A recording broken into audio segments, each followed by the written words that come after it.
BFM Business, Startup Co. Funbooker avec nous ce soir sur BFM Business dans Tech Co en direct, et donc son fondateur Julien Ampollini. Julien, bonsoir. Bonsoir. Funbooker, donc on est sur le marché de l'activité de loisirs, visiblement qui reste à défricher là selon vous.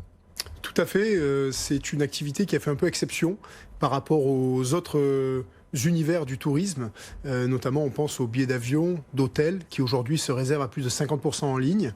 Et il y a une anomalie de marché, alors que même des services de proximité, comme la prise de rendez-vous pour les médecins ou les restaurants sont passés en ligne. Bien, dans les loisirs, c'est resté effectivement aujourd'hui encore relativement en retard, et c'est justement ce que funbooker.com propose de résoudre. Comment vous l'expliquez? C'est un monde, j'imagine, très, très éclaté. Déjà, il y a beaucoup d'acteurs avec des tailles diverses. Alors vous avez raison, c'est l'une des principales raisons pour lesquelles il ne s'est pas passé grand-chose sur ce secteur depuis le début des années 2000 et les premières vagues Internet. Et on répond en fait aujourd'hui à une double problématique. Côté utilisateur, il y a un besoin de trouver, de pouvoir comparer et de réserver simplement une offre.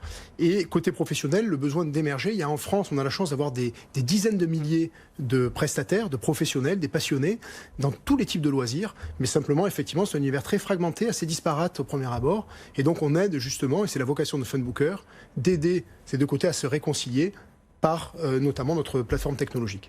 Vous dites que la demande n'est pas assouvie, donc sous-entendu, on est un peu frustré de devoir décrocher son téléphone, chercher des bons plans à droite à gauche dans la presse ou ailleurs, ou par bouche à oreille.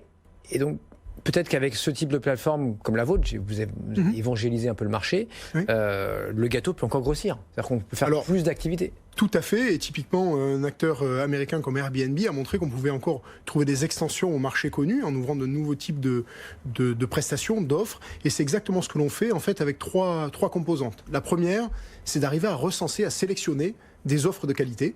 Donc ça, c'est une première approche. Nous, on est généraliste, mais on les adapte aussi aux occasions de l'année. Ça peut être un cadeau, l'anniversaire d'un enfant, une sortie famille le week-end, et on lance actuellement les activités entre collègues en entreprise. Là, vous cadrez toute la France ? Oui, on a commencé sur la France. Désormais, on couvre l'ensemble de la France. On a commencé avec quelques offres en ligne au moment du lancement du site. On est aujourd'hui à plus de 3500 offres, et on a la vocation de monter assez rapidement à 10 000 offres en ligne. Donc la première chose, c'est vraiment d'arriver à sélectionner ces occasions. La deuxième chose, c'est que la technologie permet effectivement de faciliter la mise en relation, permettre à l'utilisateur de trouver, quand il a une recherche précise ou quand il cherche de l'inspiration, de comparer aussi, savoir ce qu'il achète. Ça a souvent été un des problèmes dans le loisir. On n'a pas les informations détaillées sur ce que l'on achète. Et dans une dernière étape, c'est de pouvoir réserver facilement, d'arriver à contacter le professionnel au moment où l'on cherche. Et ça, ce sont des éléments effectivement que la technologie permet aujourd'hui de faciliter, comme je le disais tout à l'heure, ce qui se passe dans l'hébergement ou les billets de transport. Et le troisième point, la troisième valeur, c'est d'être tiers de confiance, garantir le meilleur prix, garantir des avis de consommateurs qui ont fait l'activité, garantir des professionnels qui ont été référencés. Voilà, c'est ce qui nous permet effectivement de réconcilier les deux aspects. Pour quelles occasions on vient sur Funbooker, Julien ? Alors, on a tous différentes occasions dans l'année d'acheter des loisirs. On a mené une enquête avec l'Institut CSA récemment qui montrait auprès de 1000 mères de famille qui avaient 90% d'entre elles qui avaient cherché dans les 12 derniers mois des occasions de loisirs. Et nous, on a commencé par les occasions les plus importantes de l'année. La première, c'est le cadeau.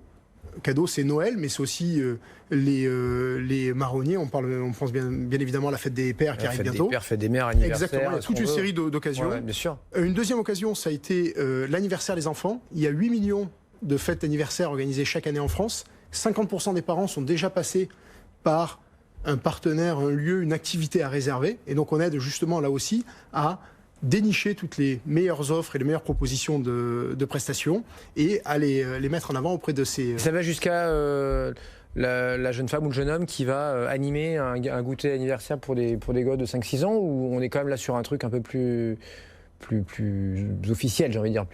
Alors, l'offre est extrêmement large et ça va effectivement, comme vous le disiez, d'animateurs. Alors, on choisit plutôt les structures qui ont des comédiens professionnels mais qui font des animations à domicile, effectivement. Oui, d'accord, c'est pas la petite annonce qu'on trouve à la boulangerie, quoi. Non, on a quand même tout un process de sélection, nous, et de validation des professionnels, mais c'est effectivement un spectre assez large, depuis des animations à domicile jusqu'à, je dirais, des incontournables dans des lieux, on pense au laser game, à l'Acrobranche, à l'Escape Game, et des choses assez originales aujourd'hui qui tendent à avoir le jour sur des approches que développent des fermes pédagogiques, des nouvelles manières de faire redécouvrir le musée aux enfants. Voilà, donc il y a des offres d'anniversaire qui sont extrêmement variées. On en a plus de 1000 en ligne actuellement sur Funbooker. Et le B2B aussi, parce que je me dis que vous, en tant que... Parce que là, vous avez finalement deux cibles, hein, c'est toujours très compliqué, on le voit dans le pitch, hein, on le verra à 21h. Dès qu'on commence à avoir deux cibles, ça peut faire peur aux investisseurs, parce qu'il faut séduire, vous, des professionnels pour qu'ils mettent leur offre en ligne sur votre plateforme, mais aussi le client final qui doit entendre parler de vous et doit cliquer, réserver via Funbooker. Est-ce que l'aspect B2B n'est pas aussi intéressant pour vous en disant tiens, on va séduire, j'en sais rien, Sodexo et potentiellement avoir plusieurs centaines, plusieurs milliers de clients par an? Alors, c'est un excellent exemple, puisqu'on a d'ailleurs passé un premier partenariat avec certaines entités du groupe Sodexo. J'en savais rien. Notamment de la gestion des entreprises, donc vous n'en saviez rien, mais c'est une très bonne illustration. Effectivement, on cherche des vecteurs d'accélération tant du côté de la conquête des professionnels partenaires que des utilisateurs. Donc, pour aller trouver des partenaires, on a signé avec un certain nombre de leaders de chacune des typologies d'activités, je citais tout à l'heure, Escape Game, Laser Game. Donc on essaie de travailler avec les acteurs les plus emblématiques qui nous permettent de couvrir directement l'ensemble du territoire. Et le deuxième point, c'est que dans les occasions que l'on couvre, souvent, nos partenaires, si vous prenez par exemple une école de cours de cuisine, vont couvrir les différents cas. Ils vont faire à la fois des formules anniversaire enfant, des bons cadeaux, des ateliers par enfant ou permettre du team building. Donc on a cette possibilité de travailler sur différents cas avec chacun de nos partenaires. Et de l'autre côté, on cherche à diffuser, notamment dans l'univers digital, plus de 50% de nos ventes aujourd'hui sont sur mobile. On cherche à diffuser partout où les gens sont susceptibles de chercher. Et en ça, on s'est déployé avec des partenaires. Vous citez Sodexo, mais également on a signé un partenariat avec Cdiscount, par exemple, dans la vente en ligne, ou avec des opérateurs de comités d'entreprise. Funbooker, merci beaucoup Julien Ampoligny avec nous ce soir dans Startup & Co. On file maintenant.